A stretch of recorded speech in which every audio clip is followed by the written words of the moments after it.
Sedikit ya, beliau ini adalah Bapak Hermirat Lisapali.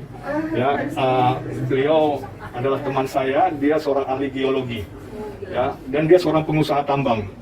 Jadi dia sangat mahir sekali mengenai gelombang terahertz ini. Ya, jadi nanti beliau akan paparkan semuanya. Terima kasih. Ya, bismillahirrahmanirrahim. Assalamualaikum warahmatullahi wabarakatuh.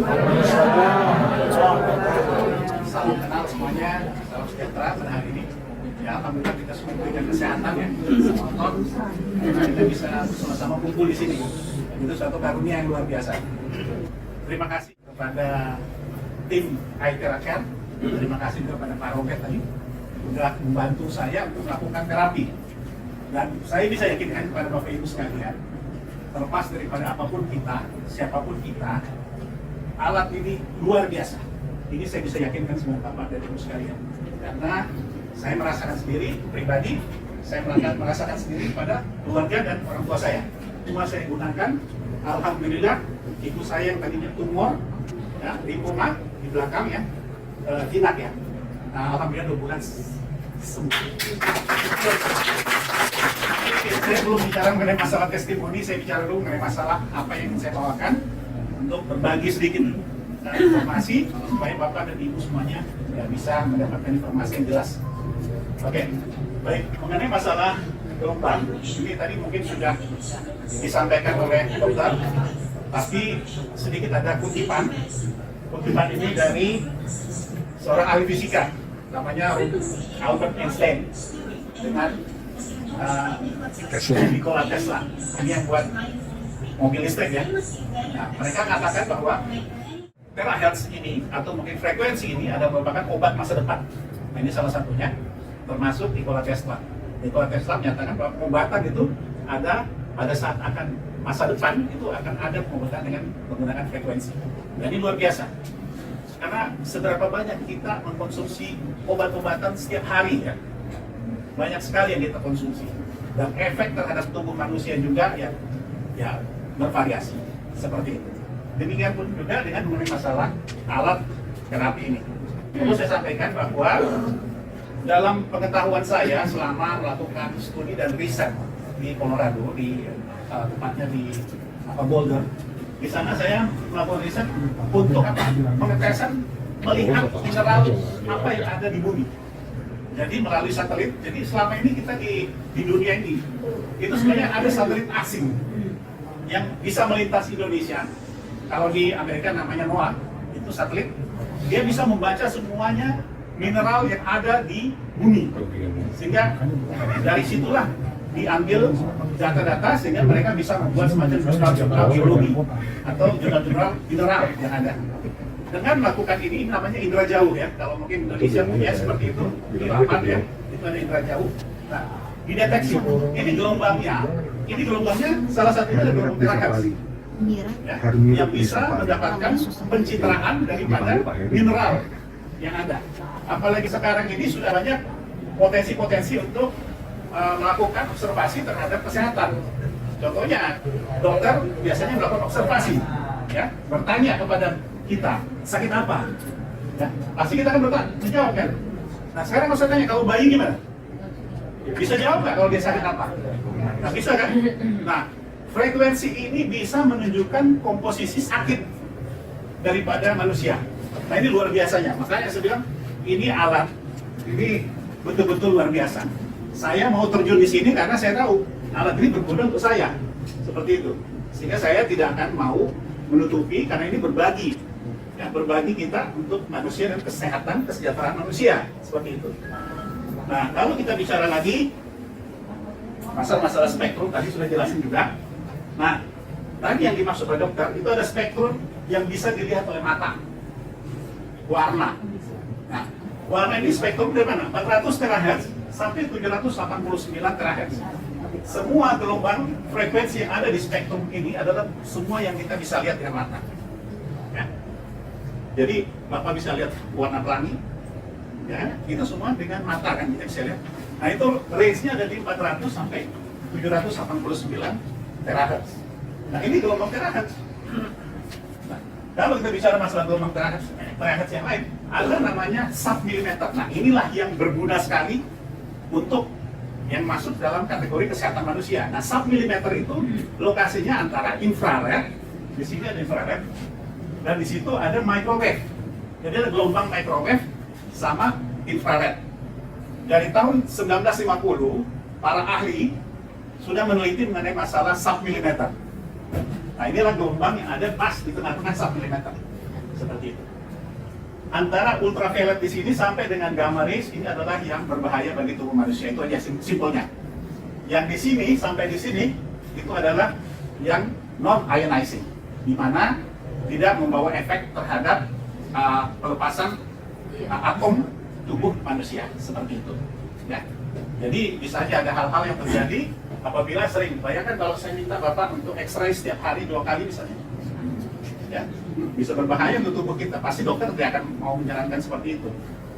Nah, ini tadi saya sampaikan bahwa yang gelombang atau ionizing radiation itu sama sekali kurang bagus untuk tubuh manusia. Nah, gelombang terahertz yang dimaksud di submilimeter tadi, gelombang terahertz yang submilimeter tadi itu aman untuk tubuh manusia. Bahkan banyak fungsinya. Nah, ini terahertz radiation. Tubuh kita ini penuh dengan sel. Tubuh kita ini penuh dengan sel. Tubuh kita ini terdiri daripada 37 triliun sel. Ya. Nah, ini kekuasaan Allah lagi. Di dalam sel itu ada apa lagi? Di dalam sel itu ada biomolekul. Ya. Ada biomolekul. Biomolekul ini ada kurang lebih sekitar 10.000 sampai 100.000 di dalam sebuah sel. Ya. Jadi masih ada sel, ada lagi biomolekul. 10.000 sampai 100.000. Ya. Di dalamnya biomolekul.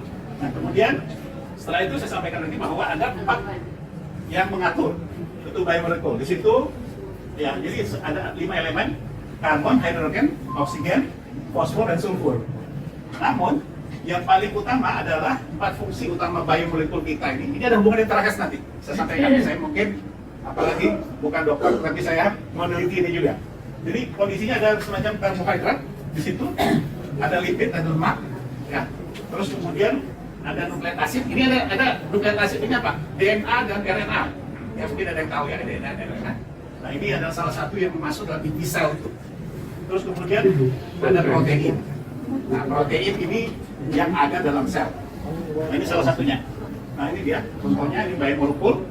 Nah, ini semuanya ada rusak di sini, ada termasuk dengan lipid, ada karbohidrat dan sebagainya ya. Nah, sel pun dapat berkomunikasi antara satu sel dengan sel lain. Itu pasal Allah juga, itu sentuhan nih, ya. Bisa berkomunikasi. Jadi satu sel dengan sel yang lain. Nah, ini komunikasinya caranya apa? Dia keluarkan namanya ligand. Terus ada reseptor. Terus kemudian ada juga yang non target. Jadi kalau dia tuju, kalau tempat yang mau disembuhin mana, gitu loh. Tempat yang mau direproduksi yang mana gitu misalnya. Nah, ini keluar namanya ligand. Nah, ligand itu yang melakukan komunikasi antar sel. Nah, kalau kita bicara mengenai masalah gelombang terahertz, di sini bukan saya yang bicara, tetapi yang bicara adalah jurnal. Hampir semua jurnal ilmiah yang ada, khususnya masalah gelombang terahertz ini, telah dibuktikan, ya, bahwa tidak semua gelombang elektromagnetik yang ada itu dapat mempengaruhi sel. Ya, tidak semua dalam kategori baik. Ya. Jadi hanya gelombang yang masuk untuk dapat mempengaruhi sel adalah gelombang-gelombang tertentu atau frekuensi tertentu, yaitu frekuensi submilimeter terahertz. Sudah saya bilang tadi, ya, kurang lebih 10 pangkat 12. 10 pangkat 12 itu sudah masuk tera. Nah, ini saya sampaikan di sini jurnalnya. Dalam jurnal ilmiah ini bisa dilihat bahwa ada resonansi karakteristik sekitar 1,65 terahertz. Nah, ini posisi di mana ya 1,65 terahertz? Ini ada di submilimeter. Posisinya di submilimeter. Bukan seluruh gelombang terahertz itu. Karena kalau dari 1 terahertz 10 pangkat 12 sampai dengan 10 pangkat 15 itu bagian daripada terahertz.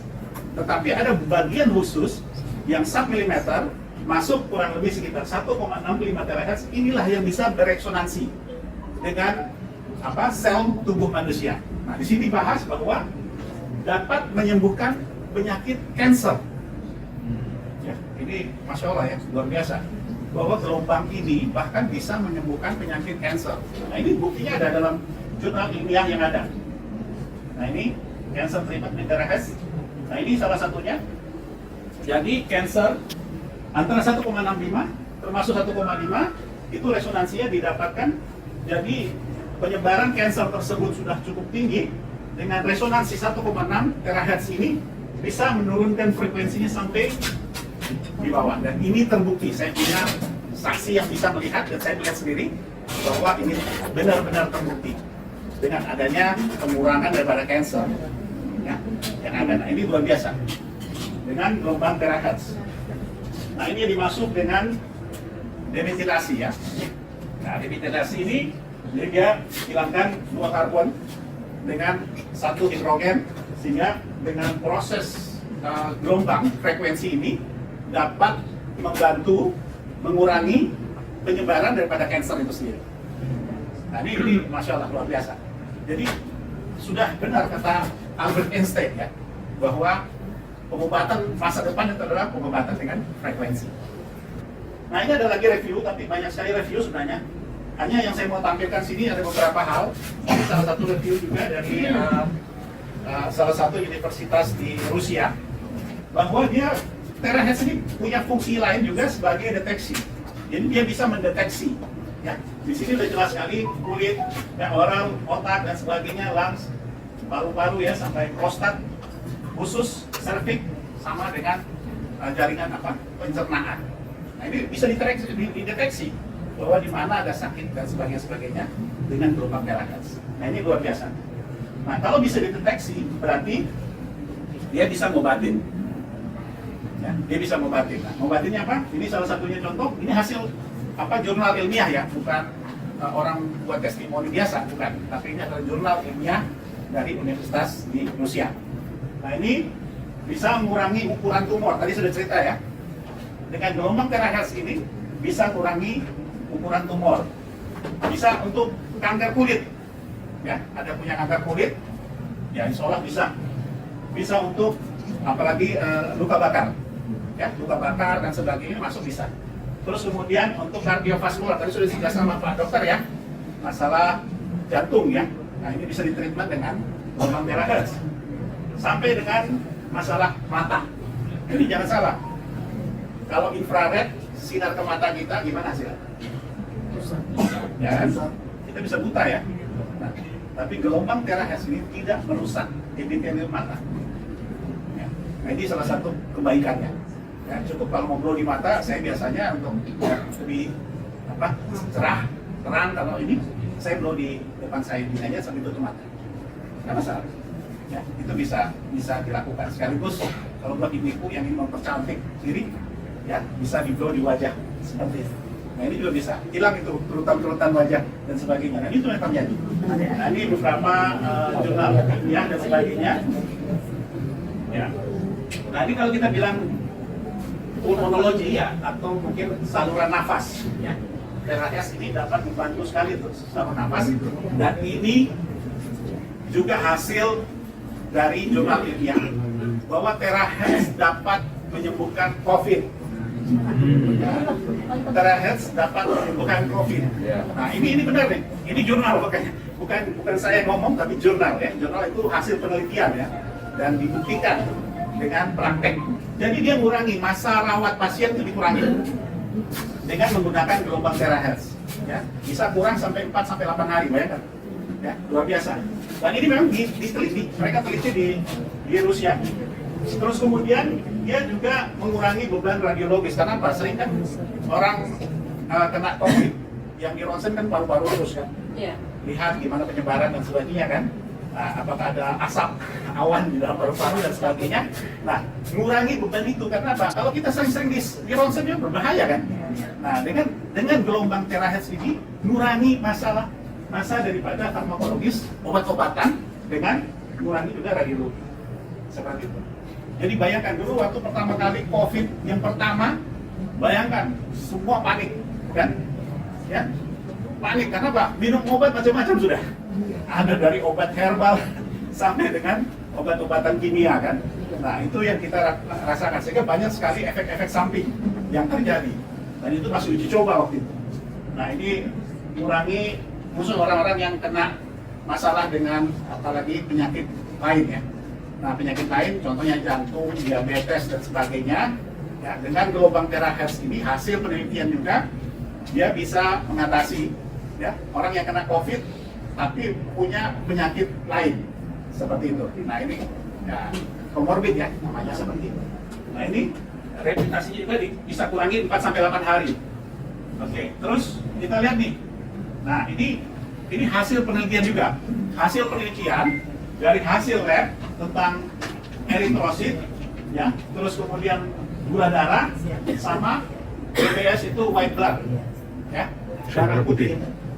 Kalau normalnya PSR itu 2 sampai 20 ya, milimeter per H. Before treatment 41. Orang ini dicek. Sebelum treatment itu 41. Ya. Terus kemudian gula darahnya 3,66, normalnya 4 sampai 5. Darah putihnya 28,7, berarti di atas normal semuanya. Ya kan? Berarti di atas normal, maksudnya tidak normal. Seperti itu.